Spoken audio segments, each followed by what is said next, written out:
Selamat pagi semuanya. Ya, jadi saya pada saat ini bersama dengan pemateri kita. Ya, pemateri kita yang bernama Abang Leonardo Axel Galatang. Dan Abang Leonardo Axel Galatang akan membawakan materi tentang pembinaan mental di sekolah. Nah, untuk itu sebelum kita mulai pada materi, saya akan membacakan CV dari Abang Leonardo Axel Galatang. Ya, nama yaitu Leonardo Axel Galatang, tempat tanggal lahir pada 27 Maret 1963. Abang sekarang tinggal di Madidir Ure, lingkungan 4, dan pekerjaan pensiunan jurnalis. Nah, untuk pengalaman berorganisasi, Abang Leonardo sudah banyak sekali berorganisasi dan pengalamannya itu sudah tidak dapat bisa dikatakan lagi. Nah, untuk garis besarnya saja, Abang Leonardo ini adalah Presiden 5 Perisai Kota Bitung. Nah, untuk Presiden 5 Perisai Kota Bitung ini terdiri dari Forum Komunikasi Purna Siswa Teladan, Presidium Sanggar Tangkasi, Dewan Kerja Cabang yang sekarang adalah Pramuka, dan Ikatan Putra Putri Bitung Junior dan Putra Putri Bitung, serta Paskibraka Kota Bitung. Nah, Abang Leonardo Axel Galatang juga pernah menjadi Ketua OSIS SMA Negeri 2 Bitung yang dahulu namanya adalah SMA Negeri 458 Bitung.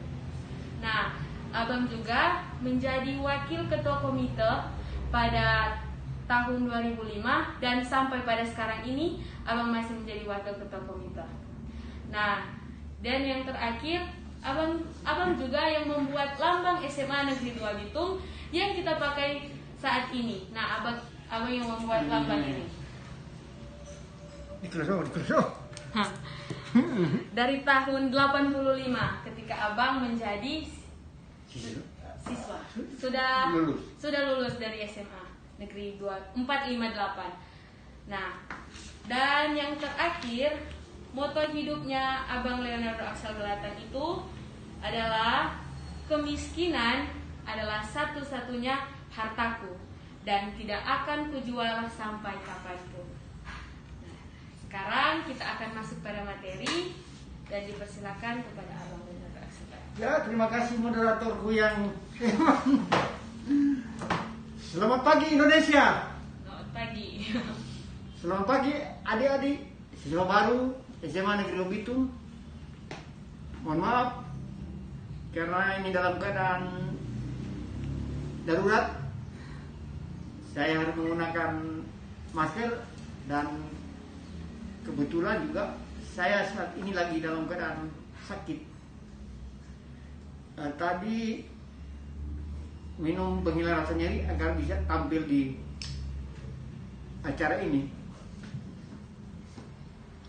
Apa materinya tadi? Pembinaan mental. Pembinaan mental. Pembinaan mental di lingkungan sekolah itu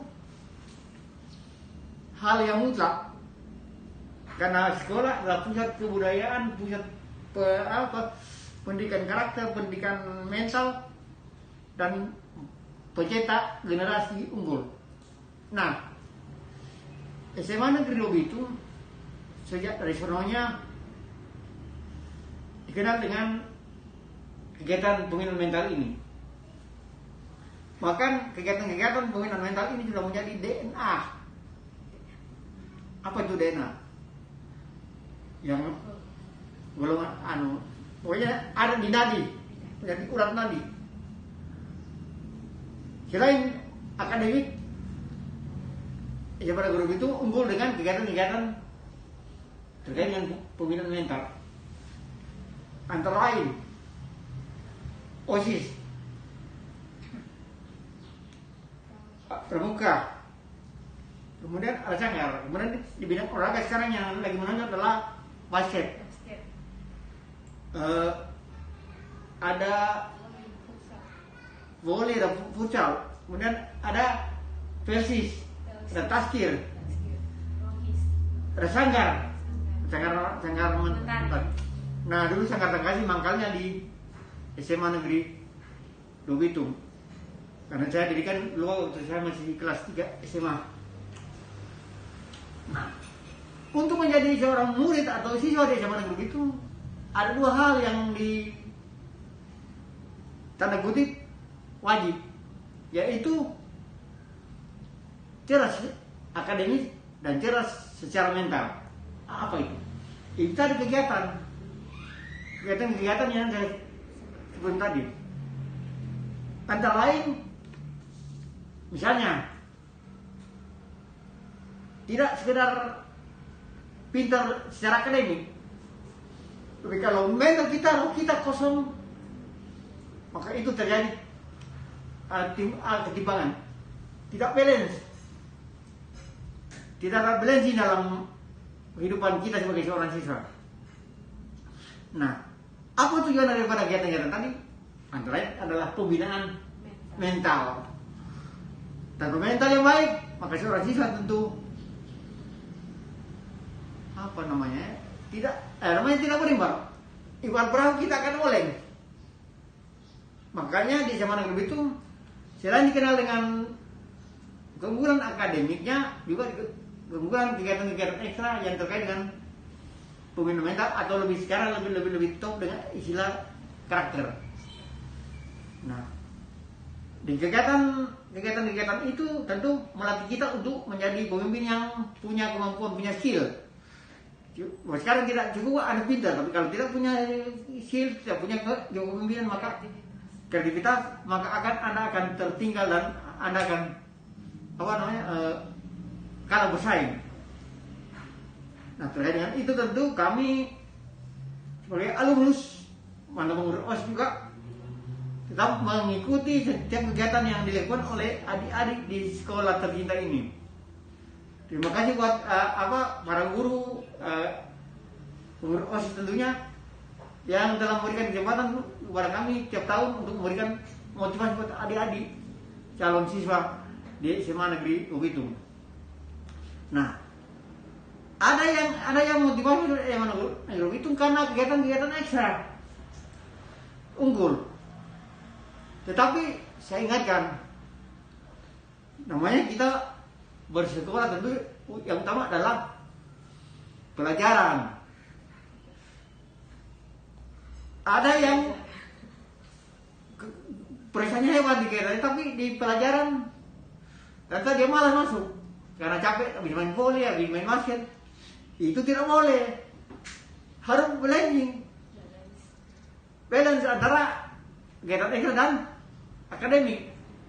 Sehingga pertama tentu orang tua tidak akan komplain, guru-guru tidak komplain. Saya dulu begitu. Saya dulu banyak sekali keluar meninggalkan kelas, ikut lomba ini, tapi tetap saya kejar pelajaran. Tidak ada alasan untuk tidak ikut, karena capek, harus kejar, mau tidak mau. Dan yang paling pokok adalah kita sebagai siswa mempunyai karakter yang baik sesuai dengan karakter pendidikan moral Pancasila. Kalau dulu orang kita punya mata pelajaran moral Pancasila. Jadi ya kalau itu biar biologi, biar fisika, biar macam-macam. Dulu kalau pendidikan moral Pancasila. Pendidikan moral Pancasila 5 yang naik kelas. Tidak akan naik kelas. Tidak akan lulus. Mungkin sekarang apa ya? PPKN. Iya, PPKN. Tapi kan tidak wajib. Dulu mau IPA, mau bahasa, mau IPS, wajib hukumnya mau materi PMP. Dan harus 6 paling minimal. Kalau 5 ya tidak mau lulus. Nah, sebenarnya itu intinya. Kalau kita mengenai Pancasila, maka di situ mental sebagai seorang siswa di Indonesia. Sekarang kan kita lagi gonjang-ganjing dalam Pancasila, arah khilafah lah macam-macam. Tapi saya ingatkan kepada adik-adik calon siswa SMA Negeri Lubitung, ingat Pancasila itu sudah harga mati. Tidak ada bagi koma, titik. Yang tidak mau menurut Pancasila, dari tanah merah putih. Kalau bicara merah putih, bicara Pancasila, bicara Undang-Undang Nasional 45. Jadi kalau tidak mau itu, monggo, silakan pergi ke kemana di Pinawara Negara di Kutub Utara sana. Itu. Dan yang terakhir, nanti saya akan minta ada dari teman kalian untuk aku di kegiatan pramuka, karena nanti kan ada pernah ini dengan pindah golongan. Walaupun sekarang kami belum izinkan untuk melakukan perkemahan karena masih dalam keadaan pandemi.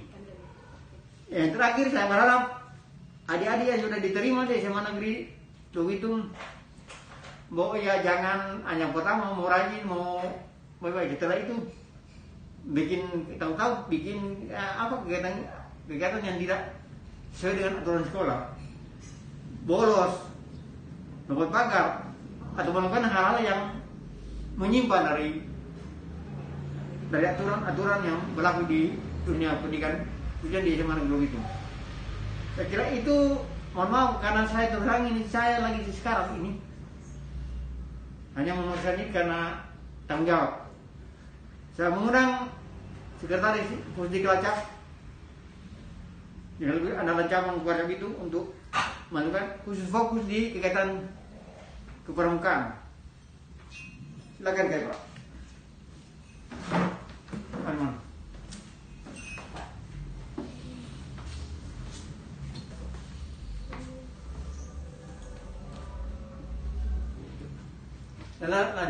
Lanjut. Ya, terima kasih Abang Leonardo Axel Galatang yang kita sapa kalau di Pramuka disapa dengan Kak Axel Leonardo Galatang sebagai Wakahumas bidang Abdimas di Kuarcap Kota Bitung.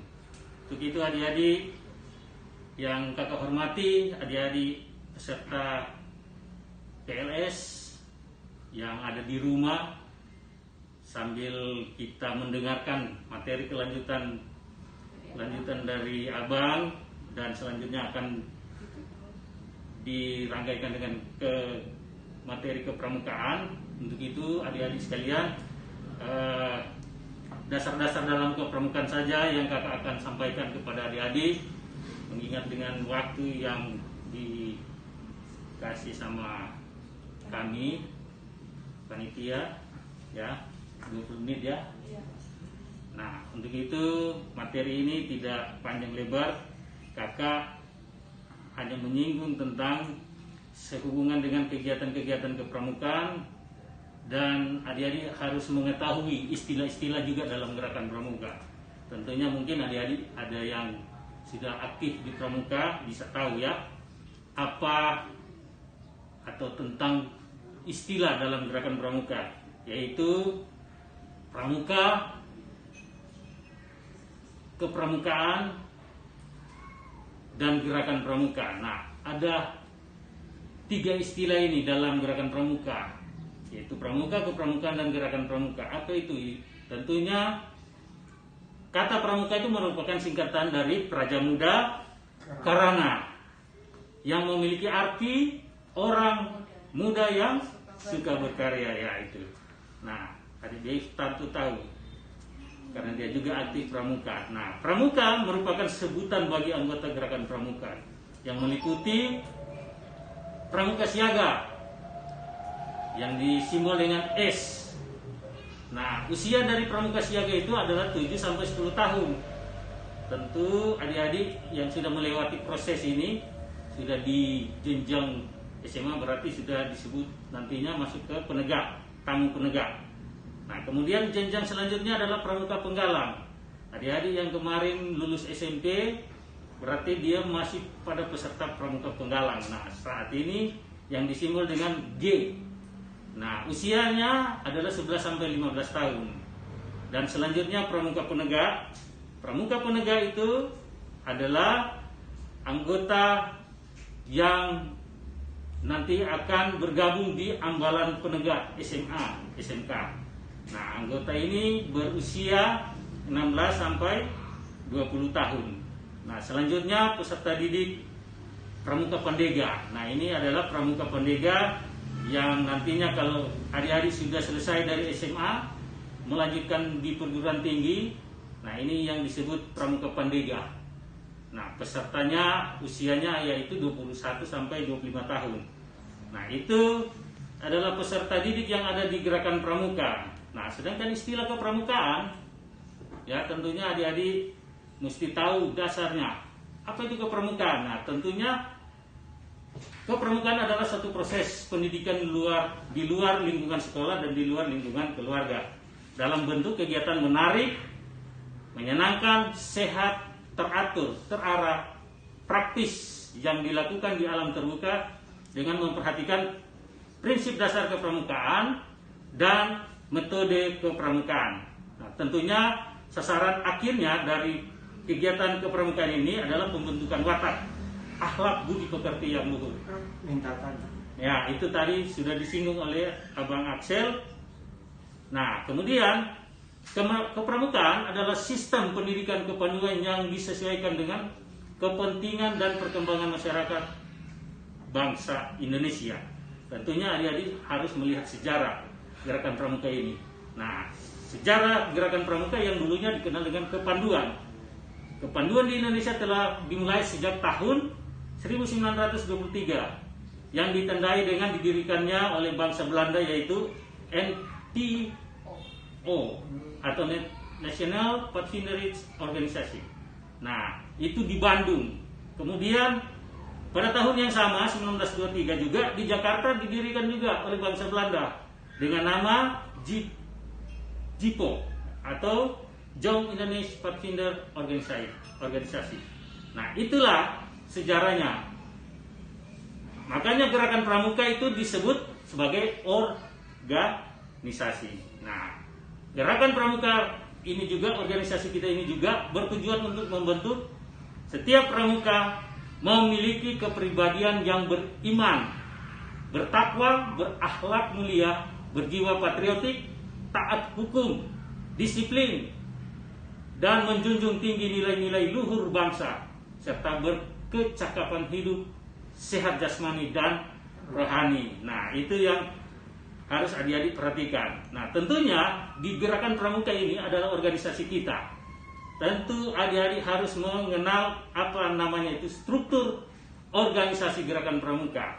Nah, kakak menyinggung sedikit tentang struktur organisasi Gerakan Pramuka supaya adik-adik tahu bahwa organisasi Gerakan Pramuka itu adalah Presiden Republik Indonesia sebagai pramuka utama.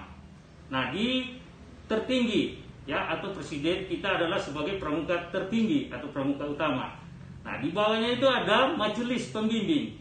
Nah, dari majelis pembimbing ini kita akan melihat strukturnya majelis pembimbing dari nasional sampai ke bawah ya. Tentunya adik-adik harus lihat Mabinas atau Kamabinas, Ketua Majelis Pembimbing Nasional, yaitu siapa? Presiden Republik Indonesia Joko Widodo saat ini. Nah, kemudian di bawahnya itu ada Gubernur Kamabida selaku Ketua Majelis Pembimbing Daerah. Otomatis Kamabidanya Gubernur sebagai Mabida kita. Di Sulawesi Utara siapa? Ada yang tahu? Nah, tentunya adik-adik sudah tahu. Siapa? Kak Oli Dondo Kambe. Nah, itu sapaan kita di Pramuka mesti didahului dengan Kak. Nah, kemudian di kabupaten dan kota. Nah, di sana disebut Kamabicap. Kalau kita berada di wilayah kota gitu, berarti Kamabicap kita, Ketua Majelis Pembimbing Cabang kita, ada yang kenal? Nah, kakak kasih tahu bahwa Ketua Majelis Pembimbing Cabang kita adalah wali kota kita, yaitu Kak Maximilian Jonas Lombang. Nah, itu sebagai Kamabicap atau Ketua Majelis Pembimbing Cabang. Nah, selanjutnya di bawahnya ada namanya Kamabiran. Kamabiran ini adalah istilahnya Ketua Majelis Pembimbing Ranting atau yang disapa kita Pak Camat, Bu Camat ya. Nah, itulah di ranting-ranting disebut Kamabiran. Dan selanjutnya di bawahnya lagi ada Kamabigus. Nah, di Kamabigus ini berada di mana? Di pangkalan gugus depan. Gugus depan itu ada di mana? Sekolah. Nah, sekolah-sekolah. Jadi sekolah ujung tombak dari kuartir itu pengelola gerakan pramuka adalah gugus depan.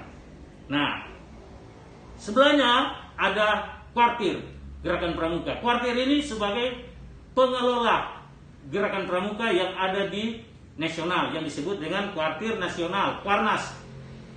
Nah, di bawah Kuarnas ada Pusdiklatnasnya. Pusdiklatnas sebagai lembaga penyelenggaraan pelatihan tentang kepembinaan. Nah, jadi pembina-pembina dilatih oleh para pelatih yang ada di Pusdiklatnas.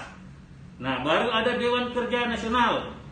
Nah, Dewan Kerja Nasional ini adalah anggota-anggota muda. Pesertanya yang berusia 16 sampai 25 tahun. Nah, itulah yang tergabung di Kuarcap Bitung ada DKC kalau disingkat disapa DKC. Nah, yang termasuk DKC ini di 5 perisai. Nah, Presiden Kamabinas Kuarnas itu menyelenggarakan namanya Munas, Musyawarah Nasional. Nah, Musyawarah Nasional 5 tahun sekali, 5 tahun sekali. Selanjutnya Kuarda, kuartir daerah, ada namanya Pusdiklatda, ada DKD, Dewan Kerja Daerah. Nah, itu di tingkat provinsi, kuartir daerah. Nah, penyelenggaraan musda kalau di daerah 5 tahun juga sekali dalam kepengurusan. Kemudian di tingkat cabang, Kuarcap, di tingkat Kuarcap juga ada namanya Pusdiklatcap. Nah, sama tugas Pusdiklatnas, Pusdiklatda, Pusdiklatcap, DKN, DKD, dan DKC. Nah, sama musyawarahnya 5 tahun sekali. Kalau kita kepengurusan di kuartir cabang Gerakan Pramuka Kota Bitung sejak dari 2016, tahun depan akan mempersiapkan musyawarah cabang. Nah, jadi ada kepengurusan baru lagi dan program-program ke depan untuk Kuarcap Bitung. Nah, itu 5 tahun dalam periode kepengurusan kuartir cabang. Baru kemudian di bawahnya ada Kuaran. Nah, ini kuartir ranting Gerakan Pramuka yang ada di kecamatan. Di kecamatan juga ada DKR, tapi sudah tidak ada pusdiknya sampai pada tingkat cabang penyelenggaraan pusdik. Kalau di Kuaran sudah tidak ada lagi penyelenggaraan tentang kepelatihan para pembina pramuka. Nah, di sana disebut Musran, Musyawarah Ranting. Masa kepengurusan Musyawarah Ranting ini 3 tahun. Kepengurusan dipilih lewat musran. Nah, baru di bawahnya ada koordinator gudeg, ada gugus depan. Ya, gugus depan ini adalah kakak bilang tadi ada di pangkalan SGTD. Nah, peserta didik disimul dengan S, apa itu S? Siaga. Berarti peserta didik yang ada di kelompok siaga. Berarti di mana dia?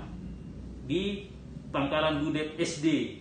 Kalau penggalang SMP, kalau penegak di SMA dan pendega di perguruan tinggi. Nah, musyawarah gudeg juga kepengurusannya 3 tahun.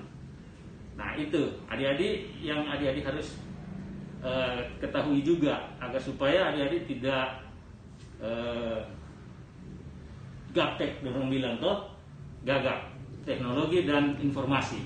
Nah, kita akan masuk pada PDK-nya. Apa itu PDK? Prinsip Dasar Kepramukaan. Kakak menyinggung sedikit tentang prinsip dasar kepramukaan. Yang berlandaskan kepramukaan ini ada 4.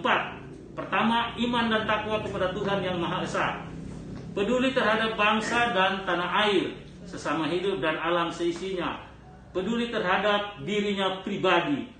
Taat kepada kode kehormatan pramuka. Nah, ada 4 dasar prinsip PDK-nya.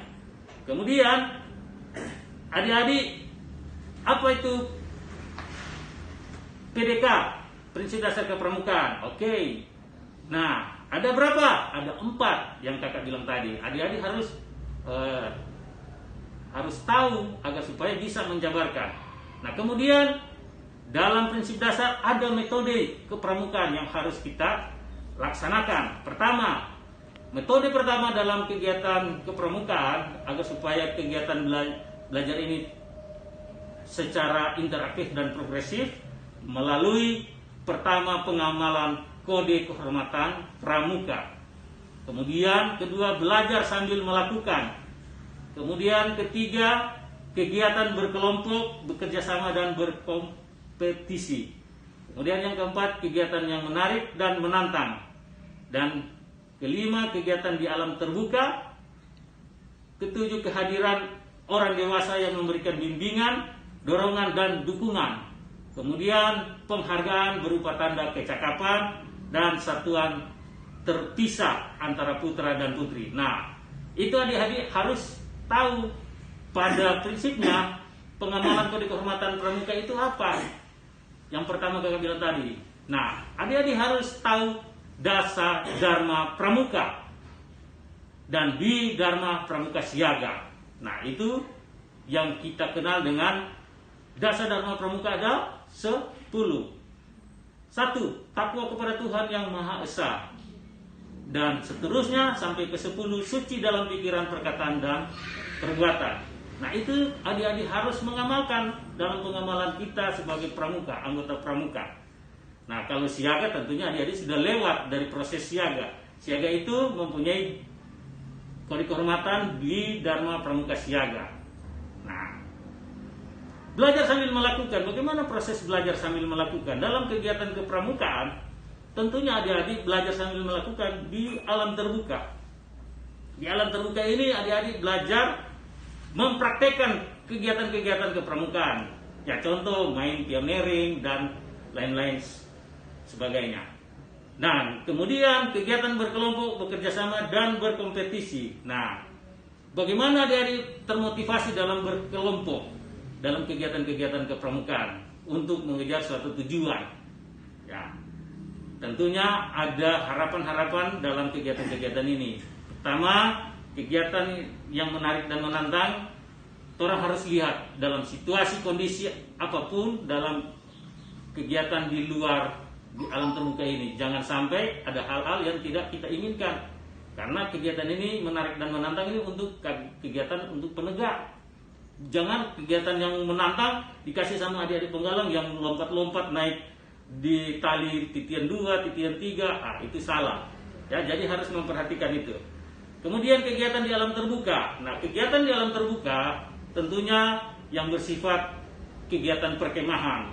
Tentunya kalau adik-adik akan pergi berkemah, ada bekal yang harus dipersiapkan atau sudah di planning dari jauh hari. Ya, misalnya tenda, dan membawa tenda itu bukan cuma DP tenda, ada DP alat-alat dan sebagainya.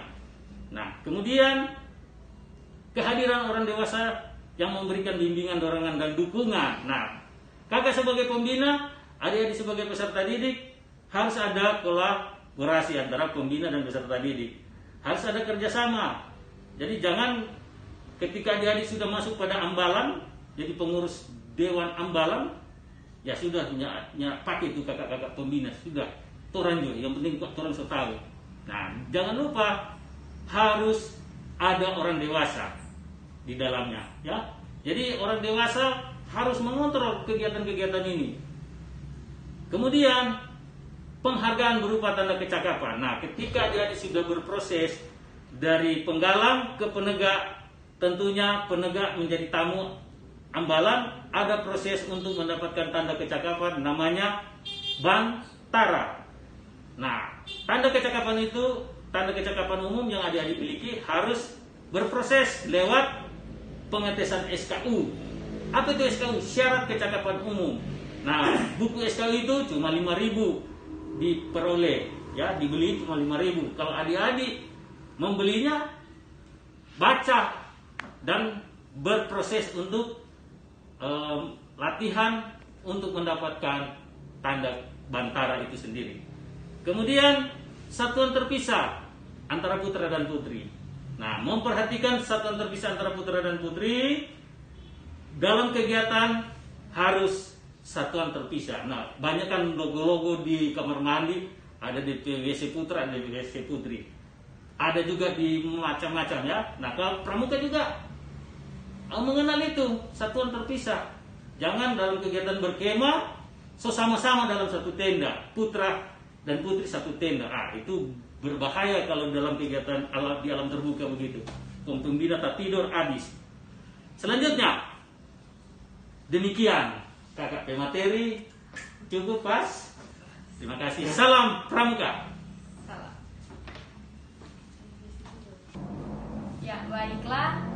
Tadi kita sudah mendengarkan materi dari Abang Leonardo Axel Kalatang dan materi kepramukaan dari Kak Efraim Lukas, dan kiranya materi yang sudah dibawakan oleh Abang Leonardo dan Kak Efraim Lukas kiranya bisa kita pelajari lebih dalam dan kita praktekkan kalau kita berada di sekolah dan di lingkungan kepramukaan.